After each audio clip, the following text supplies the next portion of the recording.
So good morning, afternoon, and evening, wherever you are joining us from. Thank you all for being here. Thank you to Neuhaus for hosting this digital and me physically. And of course, to our esteemed panelists for being here today. Welcome to Neuhaus's fourth installment of Reconstructing Creative Industries.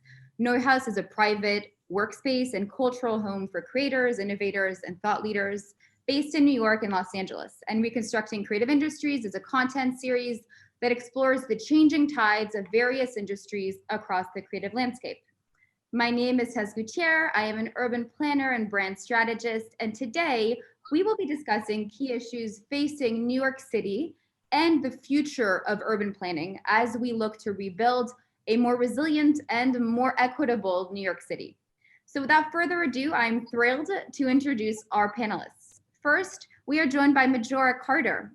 Majora is a real estate developer, urban revitalization strategy consultant, MacArthur Fellow, and Peabody Award-winning broadcaster. Majora was born, raised, and continues to live in the South Bronx. So hello, Majora.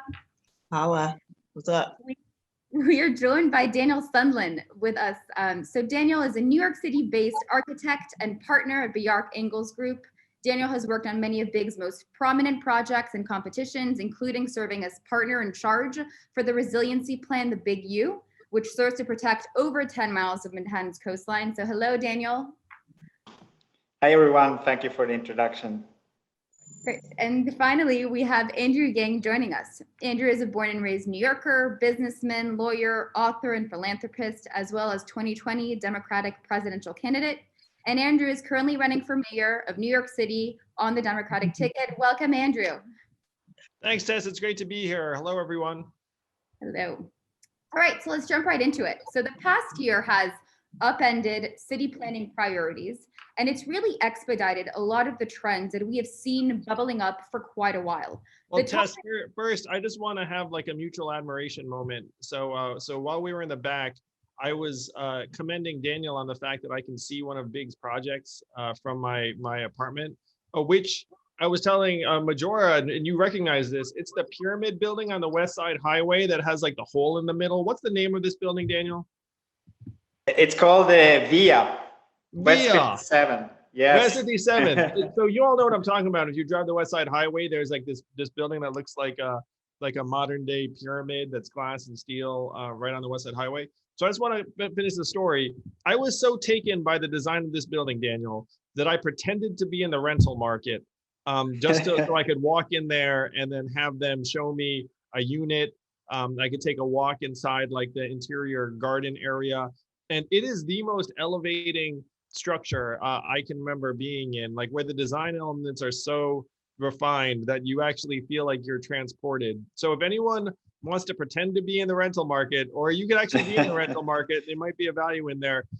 You can check out Daniel's work because it is majestic. And I mean, if all of New York looked that way, it'd feel like we're living in the 25th century. Thank you.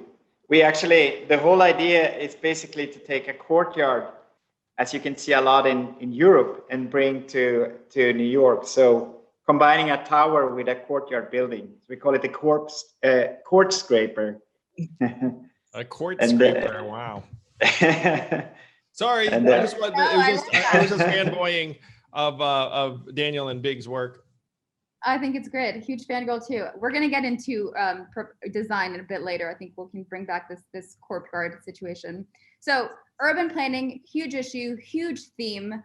We can talk about education and ecology. We can talk about housing and transportation. We only have 1 hour today, so we're going to be talking about a few pressing issues around urban resilience, specifically economic, climate, and social resilience. So I'm going to jump right in. We've all read the statistics, we've seen the headlines, and really we've experienced the change in the city fabric when we walk around.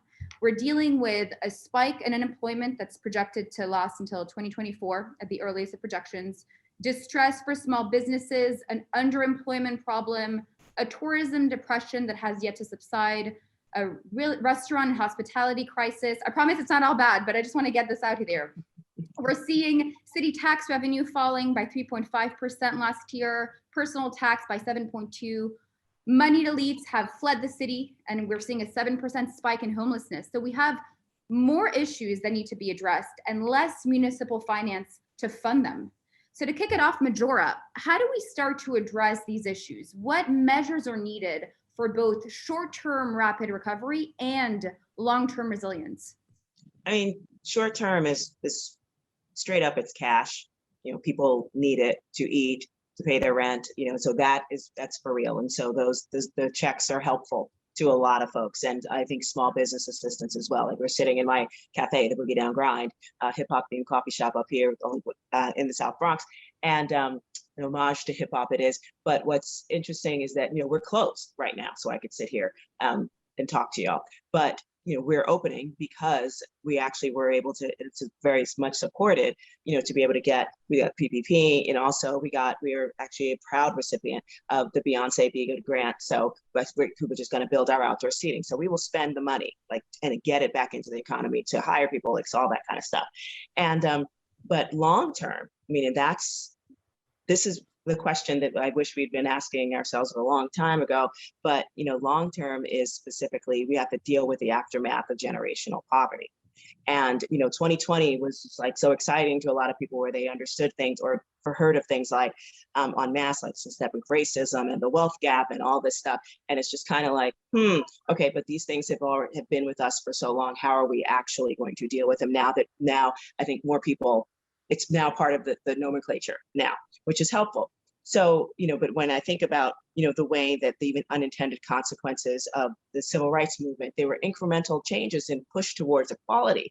But ultimately, what they resulted in was an exodus of talent from those communities. And so I'll explain that real quickly, which is we were racially segregated, Black folks were, but we were economically diverse. And so it was kind of easy for people to see, the impact of, seeing a community that wasn't, a monoculture of poverty. It was oh, wait, you saw doctors, you saw lawyers, you saw, folks that were teachers. And there was a sense that, you could actually, there was economic diversity that could happen in one's life because you saw it in your neighborhood, right? But now, what happened with the unintended consequences of civil rights, folks were literally able to move out of those communities. And granted, we know that it wasn't as easy as that because of just housing discrimination, access to capital, or lack of access to capital, et cetera.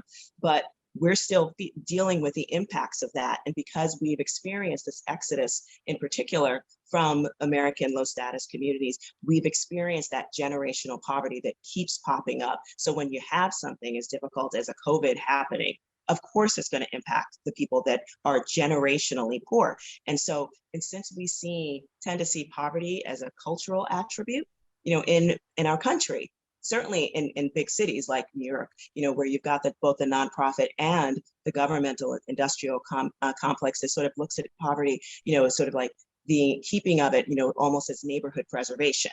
And it's we only will build low income affordable housing in those places. There's aren't many options for folks to actually build, credit or even build a home ownership opportunities. And no one's really talking about that. And that, I think, is one of the reasons why, if we're going to be serious about creating more long-term opportunities, and we have to deal with the fact that we have not ever really dealt with generational wealth, and that we treat poverty as if it's part of the DNA of people who are, who haven't been able to measure success by how far they were able to leave communities like mine, like the one I'm in the South Bronx, which is why I have a talent retention approach to my real estate development practice. We'll build places that actually make people feel like they don't have to leave their community to live in another one, and thus feel as though they want to reinvest in their own community, because monocultures are not helpful in any way. And so the diversity, of any ecosystem, including an economic ecosystem, really relates to creating more health within it. And when you concentrate poverty the way that we do, in particular in New York City and in any major city that I've worked in, what you continue to do, by doing so, you actually help degrade the social fabric of those communities, certainly the economic ones, and even the environmental ones as well, because where do you put the worst facilities? You put it in places where they're the poorest people. And and it continues to happen. And then folks would continue to be surprised. And, there are those of us who are never surprised, but hopefully now we're going to be able to get some kind of interest in it. And I think because COVID, what COVID did was really like bring it to light, like just how vulnerable, in particular, low status communities are around the world, but definitely, in my own beloved New York City. I think addressing systemic racism as part of the economic development formulas is a really interesting lens that definitely planners should be considering and analyzing. Andrew, I'm sure you want to add in here specifically your idea of this People's Bank as part of this rapid recovery effort we're talking about. How does that solve to address some of the issues that we mentioned up top? Well, Tess, I do want to reframe some of what we're talking about, because you mentioned the challenges. There's just so much pain and suffering in the city right now. And frankly, presenting this as if we're going to be able to address these challenges, essentially assuming success, like I think is one of the problems. I mean, realistically, you're missing 60 million tourists who supported 300,000 jobs. And so I want everyone to look up and think, how long do you think it's going to be? And you projected Test 2024, which I agree with. So you're looking at maybe 3 years of a very rough recovery. We have 1 year assured of federal aid. Thanks to Chuck Schumer, Reverend Warnock, like all the other folks. Like we essentially have like 1 year of like a blanket of money. And then the cliff will then begin thereafter. We might get a second year. I'm optimistic. But the reality is we should be doing things like this $1,400 stimulus check every month. I know, like if we did that, then we'd have like a fighting chance. In the absence of that, and Majora is like an incredibly strong example of this. Majora is like the coolest place in the world behind her. It's like this incredible backdrop. She's like this phenomenal developer, business person, thought leader, and the rest of it. And she still can't, like have her business open because there isn't enough, foot traffic or whatnot to warrant it. And then you imagine all of the other folks that are like Majora, but frankly have lower levels of resources. And I talk to a number of them in Jamaica, Queens, and other environments like every single day. And so there's really one source of enough money to make a meaningful dent in this. And it is the federal government. It's why I spent weeks trying to win those Senate races. And then the tough part is that then if you have all this money flowing in from the government, then how do individual parents or people who are struggling or businesses access that money? Now, again, someone like Majora can like figure out and get PPP and the rest of it. But there are other folks that won't. And I will say, like, I'm an entrepreneur like Daniel and Majora. Like, it pains me a little bit knowing that the government's going to be playing a central role in any possible resilience or recovery. Like I think we're kind of hardwired as a community, particularly a place like Neuhaus. And I want to say I love Neuhaus. You all are like powerhouse creatives. You're like sort of like the essence of New York City that I love. Like folks who come to the city, make amazing things happen, like Daniel and Majora. And then you form a community and you come together. I was born here. Just making sure. I mean, like, well, that's true. Thank you, Majora. Yeah, thank you. No, really, that's true. I showed up when I was 21, so like definitely, like that's a model I have. But like a place like Neuhaus is like a convening place, and if you're an awesome creative, like you want to be able to come together with other creatives to learn, to grow. So a huge fan of this community and what it represents. But I do want to just call out, it's like, like this is a really, really catastrophic time for New York City. There is no guarantee that it actually recovers in the way that we want it to. And there are only a handful of institutions that have the resources to make a meaningful dent in whether or not that recovery takes the form that we want it to.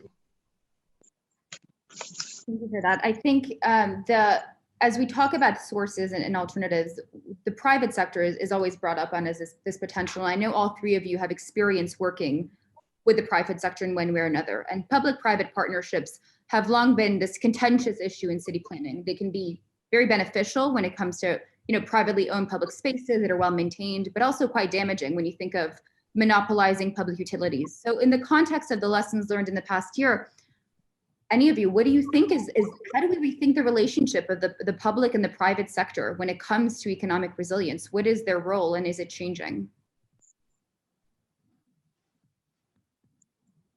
But maybe I jump in there because, and kind of relating back to what Majora and Andrew was talking about, I think it's historically like successful cities, local businesses and public space or successful public space are usually very interconnected, right? Like where you have successful public space, you usually have successful local businesses.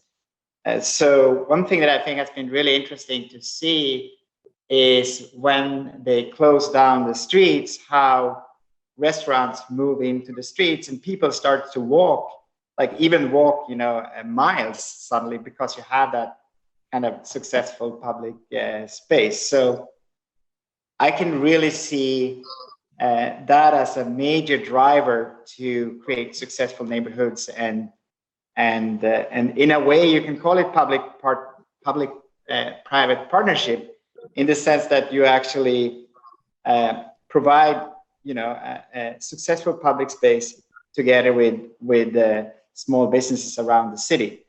So for example, making more pedestrianized sidewalks, making wider sidewalks, and also closing down streets, I think is really the future. And I hope that eventually we can almost create a kind of, or see a network of pedestrian streets, connecting neighborhoods throughout the city. We should just give you an entire neighborhood, Daniel, and let big work its magic.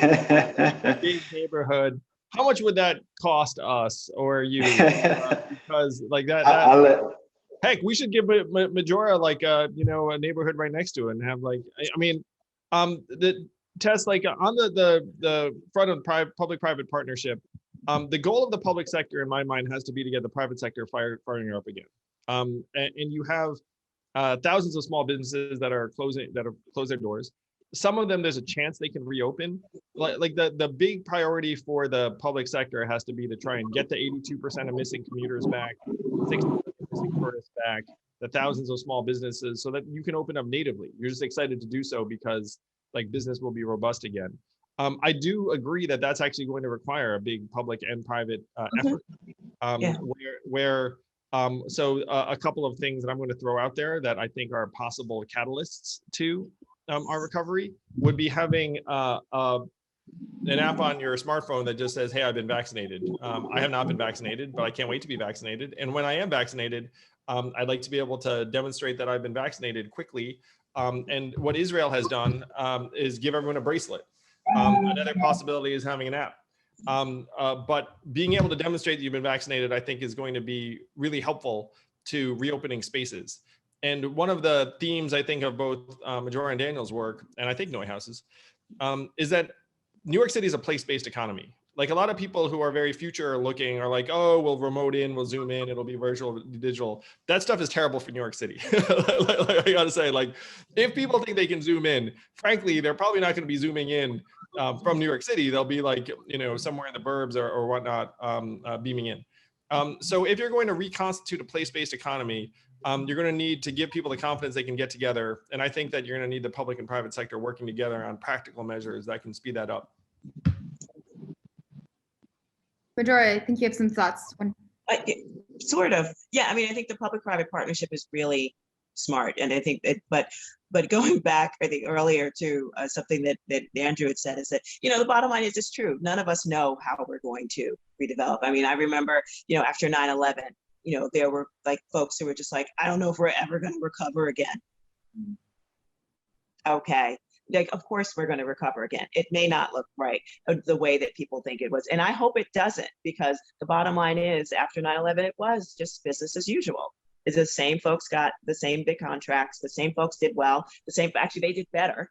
And they're like right now in the middle of another crisis, they're actually during COVID, the same folks that didn't do so great are doing even worse. And so I think that's what we really, if we're seriously talking about creating a much more resilient New York City, how are we going to be redeveloping it after we have lost so much? We have lost many businesses. We have lost. And so are we going to empower the same exact people, or are we going to actually look in particular at the communities that have not been responsible for developing themselves And we have been, mostly at the whim of urban planners, but not in a bad way, but by association with the city or whatever, to be like, how to tell us how our communities get planned.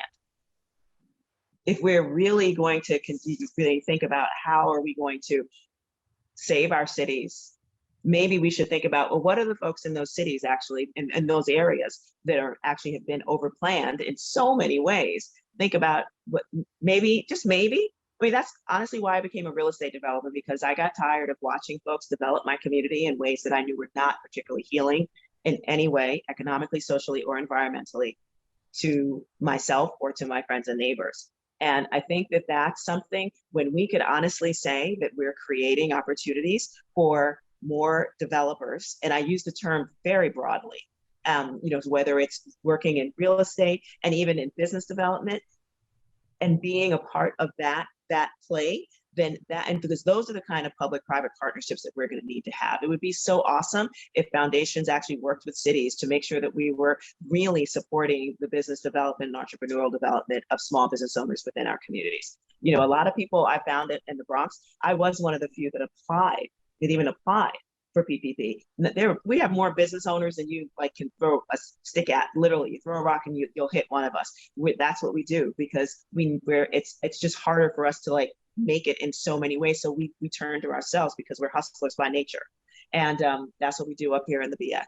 But the bottom line is the process was not as easy, and it was difficult for a lot of folks. So again, how are we creating access to capital, not just in a time of crisis, but for real? We know that historically we have not been good to most folks within low status communities like the South Bronx until they're gentrified, and then it's like, oh, that's great. But I'm like, no, we want to create opportunities for ourselves now, or while we're still here, because we know the value that we have to ourselves and to our communities and to the world, even if the others don't see it. Absolutely. I think you raise up some really interesting topics, especially just around fundamentally reconsidering and rethinking about community planning as not being this ornamental kind of tokenism element of engaging communities, but truly empowering, and the word that goes beyond that. Mm-hmm. So we could spend all day, and we should spend. Yeah, we can, I do want to both echo what Majora just said, but also talk about the dynamics that are compounding, to her point. So this was the most extreme winner-take-all economy in the history of the world pre-COVID. Somehow COVID managed to make that more extreme. And so the folks that are being left behind are quite predictably, unfortunately, people of color, women, communities that have been excluded from the previous economic boom. And so you look up and you say, well, how would you balance that out? And the two sources of capital are what Majora just identified. It's either foundations and philanthropy or the public sector. And so that is the ask. But I do want to say that both of these sectors, well, philanthropy right now is strapped because they're in now going to food insecurity, or they're going to try and put out the fires that exist in communities. When the schools reopen after months and months, you're going to find many kids with learning loss and emotional trauma, a lot of other things. So there'll be a whole new set of human needs and fires to put out. The public sector, I'm cautiously optimistic again that we have this grace period of 1 to 2 years, but natively, because of some of the numbers you described, Tess, you're looking at an approximate $5 billion annual budget deficit every year for the foreseeable several years. Let's call it 4 years. You're looking at maybe a $20 billion deficit. And so if you're going to again, examine where the resources are going to come from. It's nasty. I wish I had better news, though I agree with everything Majora said. I don't know. I just feel like, honestly, money is found all the time. Whenever something really needs to happen, it's found. And I think we just have to be really creative about how it happens, and is it a priority or not?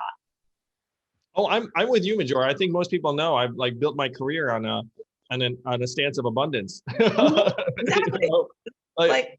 But I do want to just press on the fact that if we're going to have abundance in these directions, we're going to have to fight for it. We're going to have to fight for philanthropy to dedicate more resources in this direction. We're going to have to fight for the public sector to try and dedicate more resources in this direction.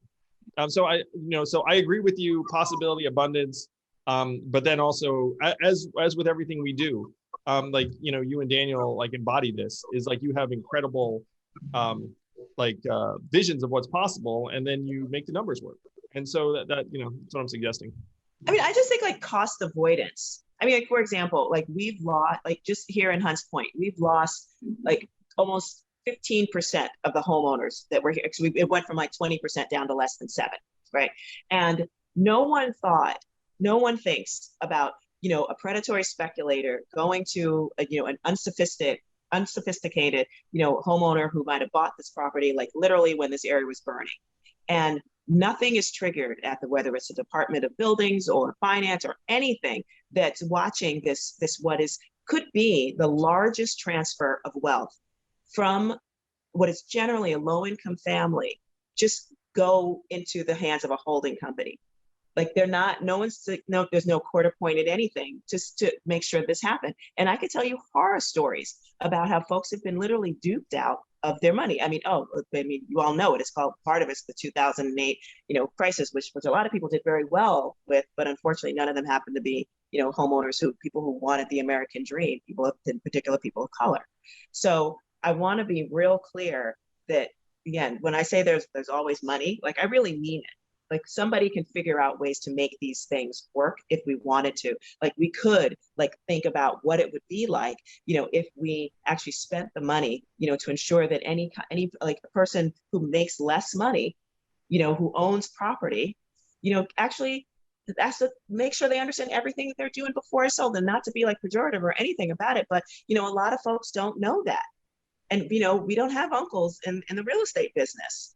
And we have to acknowledge that, you know, we have not been led down the road, you know, especially in our communities where poverty is treated as a cultural attribute, that, you know, we should know anything except, you know, that you're always going to be poor. And so we're going to manage and plan your community around the poverty that's there. And that's the authentic expression of it, and not like an aspiring person who actually really does want a part of the American dream that has often been, you know, kept from other folks. I'm wondering if I'm wondering if it's something about the process, because a lot of times you have the developer and the city working together. And my question is there a way where you can create a framework between the community and the city and involve designers and essentially approach developers from that perspective? And I'm curious what you guys think about that. Yes, and why can't people from communities like mine be trained and supported to develop our own communities? Like that's what we never asked that question. And so, you know, I love your work, but again, it's very common, you know, for folks to be like, get the community involved. And it's just like, involve us with equity. Maybe that's what everybody else gets. And we get to say like, oh, we live in a cute project. Like, no, that's not going to help us generationally.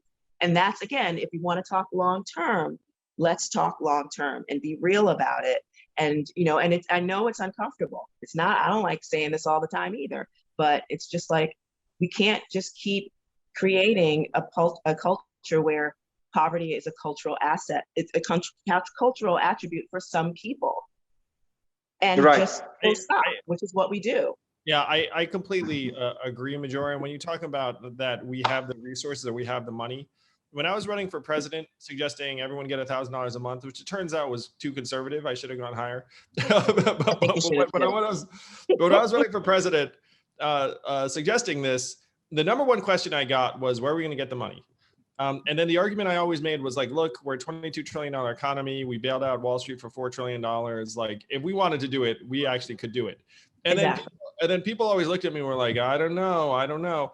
And then the pandemic happens. And then what do we see? CARES Act, $2.2 trillion. American Rescue Act, $1.9 trillion. Like, everyone's looking around being like, oh, I guess we could have done it.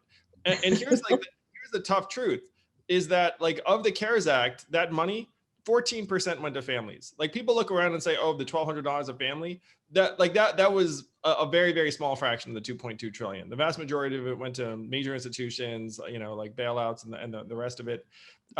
that money, the CARES Act, was enough to give every American $1,000 a month for 6 months if we felt like it. And instead of that $1,200, like we could have all gotten like $6K plus. Now, this new American Rescue Act is better in that a whole 31% of it goes to people and families, which I'm still going to suggest is still a very low proportion. Given that, in my mind, you could easily, again, have gone with 100% to people and families. And it really be that kind of step that would meaningfully address some of the historic inequities you're talking about, Majora. So part of the problem is that like people think there isn't enough money to go around, but it turns out there is. It just goes to institutions, not people. And these are the things that we have to try to reverse.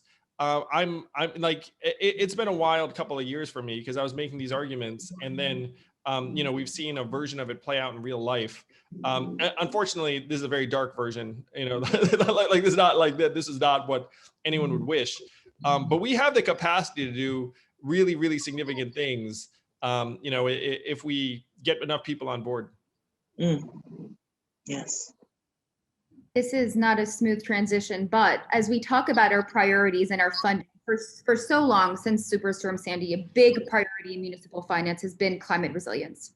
And we are seeing every year increased rates of the effects of urban heat island effect. We're seeing coastal flooding. As it stands, there are 2 million vulnerable New Yorkers from the far Rockaways to Financial District.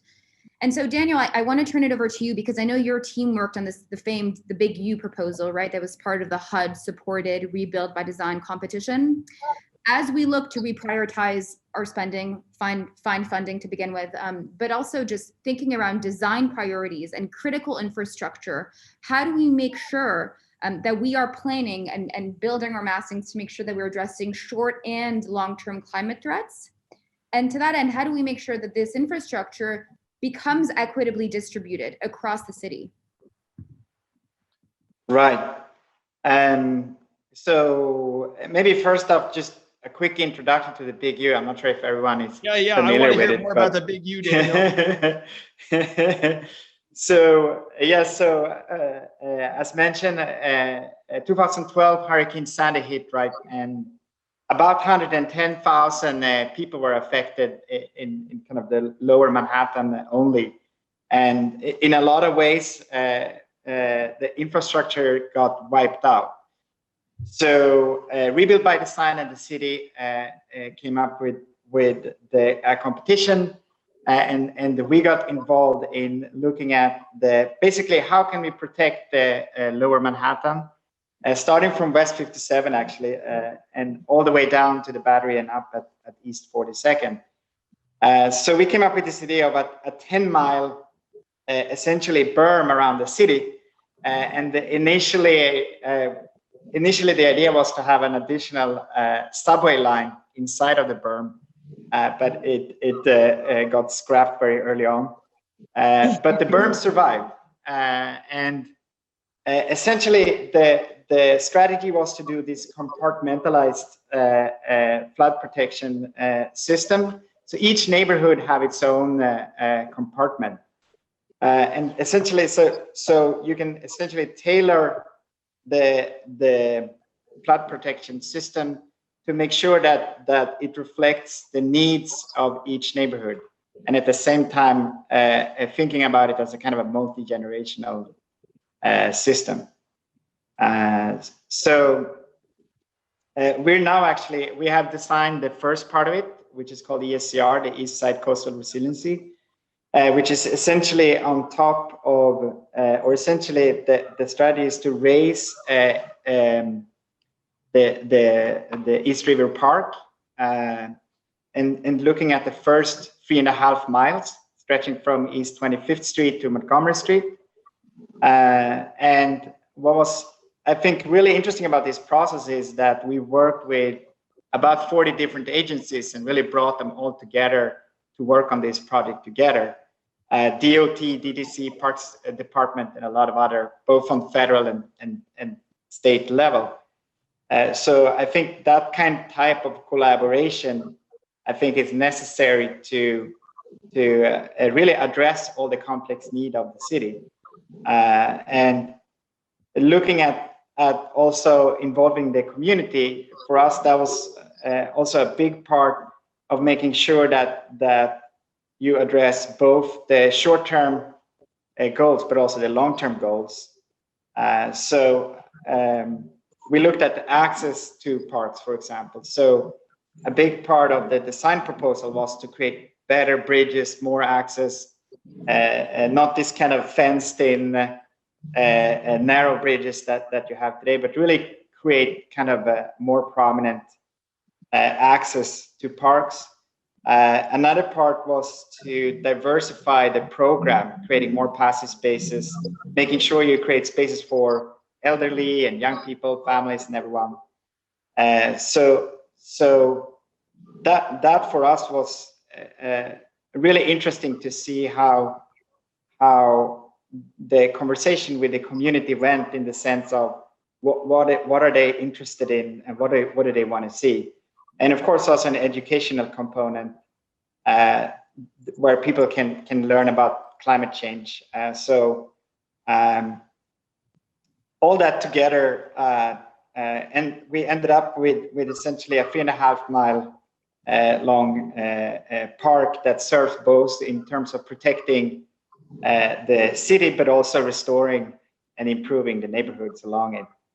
And a part of that, also looking long-term, is really creating an adaptable public space. I think when you look at a lot of spaces that are designed, it's hard to see how they could be adapted in the future. They're over-designed, or they don't have that kind of flexibility that is needed.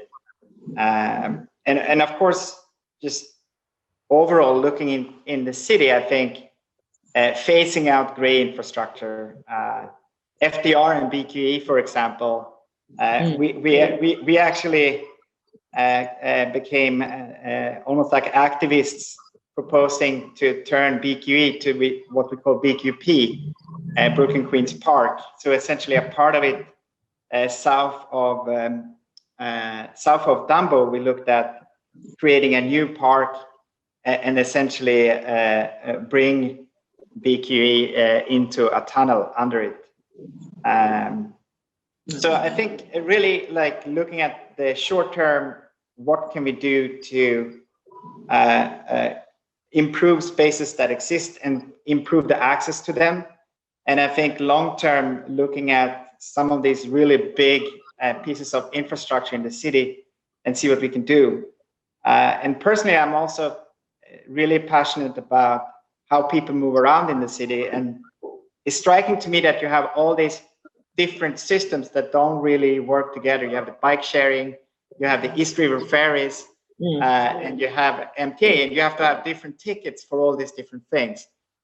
So thinking about how we can kind of bring all those together and kind of connect, making it easier for people to move around.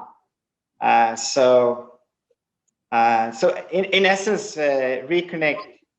How can we reconnect people with each other and the city? I think that's fascinating. The question of mobility is particularly interesting because we know that that's just so different across boroughs and across neighborhoods. I do think it's important to keep questioning, though, this idea of making sure that when we are allocating money to help climate mitigation, we are doing it based on something that's not just real estate and land value, right? Because historically, that really is how we're seeing RFPs be presented and money be allocated. Majora, do you have some thoughts on that? Yeah, I mean, some of my favorite is like policy wonky things that I love. There was a study that was done out in New Jersey that looked at the value that keeping those wetlands was actually what it actually supported, for the local economy and for the New Jersey economy in general. And again, it's like, so whether it's cost avoidance, by keeping someone who loses an asset, or by retaining, a valuable, climate mitigation strategy, what does that mean? Literally in terms of dollars. And let's just not like, it's nice because we should do it. It's just like, no, it can save money if you use green infrastructure. So how do we use that in a way that you're going to get the most bang for its buck where you're really thinking really critically about how do you make sure that you're creating, the kind of jobs that would support people, in the real world, and doing it really, smartly from the day that those projects are conceived, just to make sure that they're done, with that in mind, so that you're, again, getting the most bang for your buck from both an economic point of view in terms of the value that climate adaptation could actually provide, but also, are we being mindful about how we're working to create businesses and employ people who actually need that work?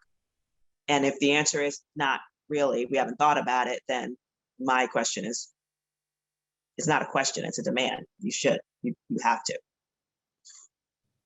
Yeah, I agree that one of the great opportunities of this period is going to be climate change resilience projects and infrastructure. And as Majora said, we have to make sure that we're hiring people from the communities that are getting worked on. And after you do a couple of these projects, then you have skills. You'll be able to install solar panels or be able to do these window heat fittings that help retain energy in buildings. And after you do it in like a couple buildings, you'll probably be able to go just about any building.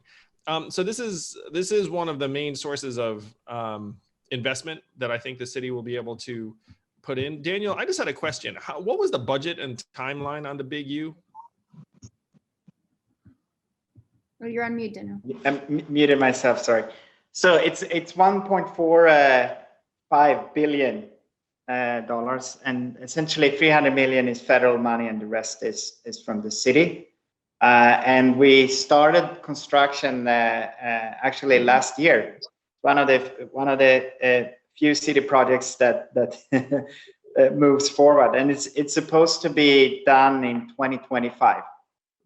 So that's the first 3.5 miles that I was talking about. And how many people does it employ, approximately? Ooh, that's a number. Like the budget and the time frame are pretty impressive on their own, but I'm just curious if you have a sense of it. Yeah, no, sorry, I don't. But it's definitely going to be a lot of people involved, and it's going to be phased, the park. So, Let's not. Yes, maybe. So I'm just going to be clear. Was one of the early proponents of green jobs movement in this country. Actually, not early, the first phase, but the second phase, and ran one of the country's most successful green collar job training and placement systems. I also wrote the proposal that brought $50 million for combined federal, city, state, and private dollars in to build the South Bronx Greenway. Most of the, again, I worked to make sure that people were trained to do some of this work. But when it came right down to it, the city did not do a good job, if any job, quite frankly, of figuring out whether, how are we going to employ people from not even just communities like this, from our own city, because most of the contracts actually went to people from outside of New York City. $50 million. Yeah, there kind of does need to be like a Buy New York initiative. I mean, just something that simple is just astonishing to me. So that's what I'm saying. It's like, if we're not very real about it, that will happen again. So like 1.5 or whatever the billion number that you threw, which is amazing, and the project sounds awesome. But again, if we're seriously let's stop creating and continuing to support, these monocultures that are basically New York City communities that are economically, socially, racially just monocultures. And, we're like such a segregated city. And I don't mind being segregated, like racially, I'm fine with it. But I do think that we need to have more economic diversity within our community so that we can be more resilient. That's what's going to make us resilient. Otherwise, it's just the same thing. And it's just like, it works for some people, works for a lot of people, and it really doesn't work for a bunch more. One reason why I'm excited about this avenue is that so there are 4 sources of money for this, and this is the way I'm thinking now, and I apologize that I have my abundance hat on sometimes and then my operator hat on others. so you have, yeah, no, don't worry. I try and toggle back and forth. So you have the city operating budget, and then you have the capital budget, which you have some more flexibility on because you can finance it. And then you have state and federal. And what I'm hearing from the feds is that now that the COVID Recovery Act has been passed, their next move is going to be infrastructure. And they want to build. And so I think that we're going to get some dedicated funds for really significant projects here in New York City. And then we have to try and deploy them in an effective way, in an equitable way, try and address some of these imbalances. But I do think that's going to be one of the major levers that we have to pull. Because it's frankly, like, as you can tell, you probably sense this about me, I'm sort of attracted to federal money. I'm sort of like attracted to it because there's like a whole lot of it, like they could really make it rain. So I do think that this is going to be one of the pillars to our recovery, but we have to try and do it right. Very much so. The Buy New York initiative needs to be trademarked. I think that's great. Great branding. So or it could also be Hire New York too. I mean, that's part of it. Yeah, like it's buy and hire. We'll have to figure it out. Tess, you're a brander. I'll get back to you on that. I'll send you some mocks. Okay. So the final thing we're going to get to is a lighter one, but still incredibly important. It's social resilience and specifically outdoor public space. So one of the most significant changes, and we talked about it a little bit before, Danny, you brought it up, that we've seen in our cities has been this open street project. So the current mayoral administration has committed to 100 miles of open streets. It's become this nation-leading pedestrian program, but it is a divisive issue, and it does bring up starkly different considerations from borough to borough, transportation considerations, car dependencies. There's also immense problems of access, right? Where only 37% of New Yorkers are within walking distance of these streets. In fact, 13% of New Yorkers, mostly in high density, low income, Black and brown communities, aren't even within a 10-minute distance to these open streets. So Andrew, perhaps we'll start with you. Where's the value and the weaknesses of this program, and how does it affect, short-term, definitely immediate recovery, but also the long-term vision for what this means for mobility in our streets generally? Oh, mute. I got it. So I think you hit the nail on the head when you talked about how different boroughs and different neighborhoods are experiencing this very, very differently. So I want to start with the vision. I think not owning a car has to be a key part of living in New York City, in part as a talent driver. And I don't know if this is true of the people who are, actually, I'll just use myself, whatever. So I moved here when I was a 21-year-old student, no car, pretty obvious. And then I didn't have a car until my second child was born, like 20 years later. So it was like 20 years of getting around by foot, subway, bike. And I think that has to be what we're trying to drive for folks who are moving to New York City. Is I want this to be a city where people feel cars are very much optional, and hopefully, they don't feel like they need it. Now, the tough part though is that when you go to certain other neighborhoods in the Bronx and Queens and whatnot, and I will confess to being a little bit, on my own, from my own experience, I'm like, bikeability, walkability, and then some of the people there are like, look, like, this is a car area. There's a car neighborhood. We're not going to ride our bikes. I mean, and I've heard this like any number of times. And so, that there's a real balance to be had. I personally, and this is just my penchant, and this is something I will not adopt in every circumstance, is to say, look, like, I still want to try and provide the bike lanes and the walkability and the green space. Well, first we should provide it to more places, and with the thought that that there's like a chicken or egg. Like, maybe you're not biking because there's no bike lane near you. Maybe you're not walking so much because we haven't made it pedestrian friendly where you are. So right now you're very, you're not really excited about these things, but like maybe you'll become excited. And so that's the way I want to try and lead in terms of the way that we're expanding. And this goes back to one of Daniel's earlier points. It's like, what the heck's going on with this transportation network, like in the city? Like different modes of transportation. They don't talk to each other. They don't touch each other. Part of it is because the city does not control the MTA, which are like the main arteries. It's why I'm the only mayoral candidate to say, hey, we kind of need control of the MTA if we're going to integrate the system and have it make sense. And then everyone turns to me and says, money, money, money. This is out of your book, Majora. I'm like, money, money, money. It's like, you can't control how people get around. Like, how the heck are you going to manage a recovery or a city? But then one thing I'm just going to plant for you all. There are 21 board members of the MTA right now. I had lunch with one of them yesterday. New York City can recommend 4 of those 21 board members. So if you have a sense that New York City is not exactly front and center in the considerations of the MTA, that makes perfect sense. Because if you have 4 out of 21, like they're not exactly like.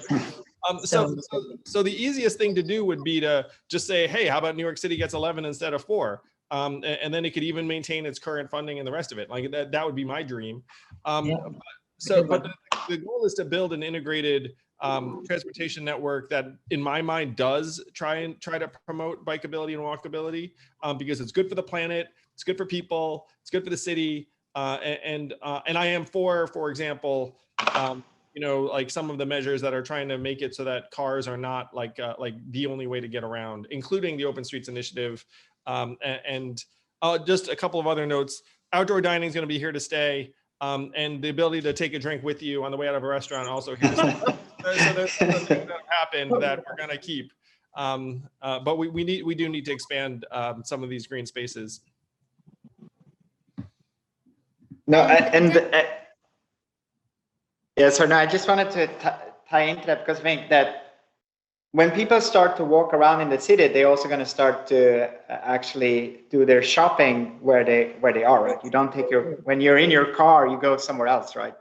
Mm-hmm. So this is the kind of effects that I don't think everybody kind of see or understand, that we can, just by making a wider sidewalk, you actually going to strengthen the community and the local businesses. Mm-hmm. So this is really at the core of it for me. It all comes together. Yeah, we did something really. So of course we did open restaurants, which I can't wait till we get our seating back again so we can do it again. But one of the things we did, because we do have pretty wide sidewalks up here, is like to your point, Daniel. Exactly, it's one point, and I'm not sure if we should have been doing this or not, but we did. Which was we basically like gave up our space and became a pop-up market for vendors, and it was just like. Still it's socially distanced, but it was just so incredible because the vendors were happy because they got people came out and shopped, and it was just like, because we don't have things like this in our community. People don't do it. Right. There, they will do it. And so, to your point, exactly, like we've got to build all of those beautiful facets that make a walkable community. Is people like it because they can walk to cool stuff. That makes them that enriches their lives in one way, shape, or form. They get to go to a cool, fabulous cafe like this one and hang out with their friends, or they can go to a really cool and see someone a vendor who's making something and really supporting his or her family that way. I mean, it's a really beautiful thing to have and to know that we can do these things in our city. I think you've given the idea that reclaiming space is the anomaly is the problem, right? It needs to become the norm that we now have our spaces. Yeah, I know. A lot to think about. So as we are quickly wrapping up, I'm going to do a lightning round just so everyone has the little tidbit to leave with. If you could all give everyone listening a definition of how we should be thinking about and defining resilience for New York City. I'm going to kick it off to you, Majora. To me, resilience is about reducing the monocultures that we have within our city. It really is about proving that we can create opportunities for folks to develop and support themselves, and it's really about the diversity within any given area: economic, social, racial, and environmental as well. Sorry about that, and thank you for that, Daniel. How would you define resiliency? No, but I mean, it's very much in line with my thinking as well. I think in a way, it's really about creating some sort of engine or let's say force that is really rooted in the community and not somewhere else. So I think they obviously really finding ways to collaborate also, I think, between city agencies coming together, community coming together, designers coming together, private sector coming together, and just hash it out. And I think really foster relationships between people and ultimately provide like great public spaces where you can come together and strengthen local businesses by doing so. It works together. Andrew, you may notice that I'm going to ask you the same question now. How would Oh, you? I would be hurt if you didn't, Tess. You know, I think about resilience on the human level. This has been such a devastating year for so many of us, 27,000 lives lost. And I want people to be stronger first and foremost. I mean, what is our city? Our city is people. Our city is 8.3 million or so of the most hardworking, talented, creative people in the world. And we have to take care of ourselves. We have to take care of each other. I was talking to a woman who lives in the Lower East Side, and she said to me that she never used to go to her local park, but now she goes every day. She like needs to go to that park. and I got it. I was like, oh, that makes perfect sense. So we have to give people the tools and resources to be able to take care of themselves, to be able to take care of their families and loved ones. And after we do that, then hopefully we can have people look up and start taking care of each other. Amen. I think everyone listening should be perhaps just going away understanding that resiliency and long-term planning needs to be part of the conversation as much as short-term recovery is, because that's how we'll have a chance to fundamentally impact New York. So as we all leave, hopefully with more intent around the streets, appreciation for everything that goes into building them and flourishing them, and maybe all having some new expectations for what New York City can become. So again, I want to thank you all for joining us. There's a recording of this talk that's going to be found on Neuhaus Journal. And, you know, Majora and Daniel, we all look forward to continuing to follow your really important and interesting work and beautiful structures and beautiful work. And Andrew, well, you know, good luck in the race.